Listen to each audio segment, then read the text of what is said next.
মজাদার লোভনীয় এই রেসিপিটা আমার বাসায় হলেই তো সেদিন এক একজনের এক এক রকম বায়না। কেউ বলে গরম ভাতের সাথে, কেউ বলে পরোটার সাথে, কেউ বলে রুটির সাথে। অথচ শুনেছি অনেকে নাকি এই খাদ্যের নাম শুনলে পারেই নাক ছিটকায়। সো হ্যালো এভরিওয়ান, আসসালামু আলাইকুম। আশা করি আপনারা অনেক অনেক ভালো আছেন। আপনাদের দোয়া এবং ভালোবাসা আমরাও অনেক ভালো আছি। আজকে চলে এসেছি একটা রান্নার ভিডিও নিয়ে। আশা করি ভিডিও শেষ পর্যন্ত থাকবেন। ভিডিওটি ভালো লেগে থাকলে লাইক কমেন্ট করে পাশে থাকবেন। এই যে মজাদার রেসিপিটা খেলাম, এটা কি জানেন? মুরগের গিলা, কলিজা, গলা সব কিছু। তো সেটা আমি কীভাবে প্রসেস করি প্রথমে দেখেন।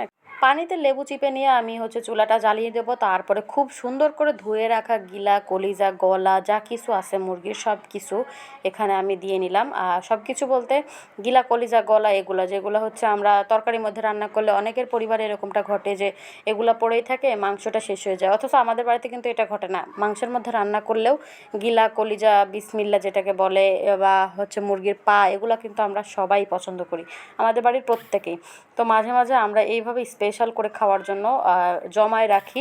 একবারে 2টা 3টা 4টা 5টা মুরগিরটা একবারে রান্না করি। এই জন্য প্রথমে আমি হালকা করে গরম পানিতে ফুটাই নিলাম, লেবু পানি দিয়ে অবশ্যই, যেন এটার গন্ধটা না থাকে। তারপর আমি কড়াইতে তেল দিয়ে তেজপাতা এবং পেঁয়াজ দিয়ে সুন্দর করে ব্রাউন কালার করে ভেজে নিব। রান্নাটা যদি ভালো হয় তাহলে কিন্তু খেতে ভীষণ ভালো লাগবে। আর যদি বাড়িতে রান্নাটাই ভালো না হয় তাহলে এটার প্রতি কখনো রুচি আসবে না। এই জন্য রান্নাটা খুব সুন্দরভাবে করতে হবে যেন নিজে এবং অন্যের খেতে ভালোবাসে। তারপর আমি এখানে একটা মশলা বানিয়ে নিয়েছি, মাংসের যে মশলা, শুকনা সব মশলাটা আমি এখানে গুঁড়া করে নিয়েছি। তার সাথে আদা, রসুন, জিরা আর পেঁয়াজের পেস্টটা আমি করে নিয়েছি পাটায় পিষে। তো এটা আমি খুব সুন্দর করে আগে জাল করে নেব, একদম সুন্দর করে কষিয়ে নেব মশলাটা। এরপর আমি একটু হলুদ গুঁড়া আর লবণ দিয়ে দেবো। তারপর একটু গরম মশলার গুঁড়া দিয়ে দিলাম। তারপরে সেই যে বাটিতে মশলাগুলো সব ছিল সেটা আমি ধুয়ে পানি দিয়ে নিলাম। এটা খুব সুন্দর করে কষিয়ে নিতে হবে। মাংসের মশলাটা যদি সুন্দর কষানো হয় তাহলেই কিন্তু মাংসের কালারটা ভালো আসবে যে কোনো মাংস রান্নার ক্ষেত্রে। তো আমিও এটা মাংসের মতো করেই রান্না করব। আর এটা যেহেতু একটু সবাই দেখলেই কিন্তু নাক ছিটকায়, এর জন্য একটু একটু স্পেশাল করে রান্না করতে হবে। এই জন্য খুব বেশি ভালোভাবে মশলাটা আমি কষিয়ে নিচ্ছিলাম, যেন মশলারও কোনো কাঁচা গন্ধ না থাকে। ভিডিওটা যদি ভালো লেগে থাকে তাহলে অবশ্যই লাইক কমেন্ট করে পাশে থাকবেন, আর ভালো না লাগলে স্কিপ করবেন। মশলা দিয়ে কিন্তু তেল উঠে এসছে। এবার আমি আমার সেই সিদ্ধ করে রাখা, সিদ্ধ না, জাস্ট গরম পানিতে ধুয়ে নেওয়া, আমি 2-3 মিনিট কিন্তু রাখছিলাম গরম পানির মধ্যে, তার বেশি না। গরম পানি দিয়ে ধুয়ে রাখা গিলা, কলিজা আমি দিয়ে দিলাম মশলার মধ্যে। এটাও খুব সুন্দরভাবে কষিয়ে নেবো, একদম পানি দেবো না শুরুতে। মশলা দিয়ে খুব বেশি ভালোভাবে সুন্দরভাবে আমি কষিয়ে নেবো, এটা সম্পূর্ণ নিজের রুচিতে।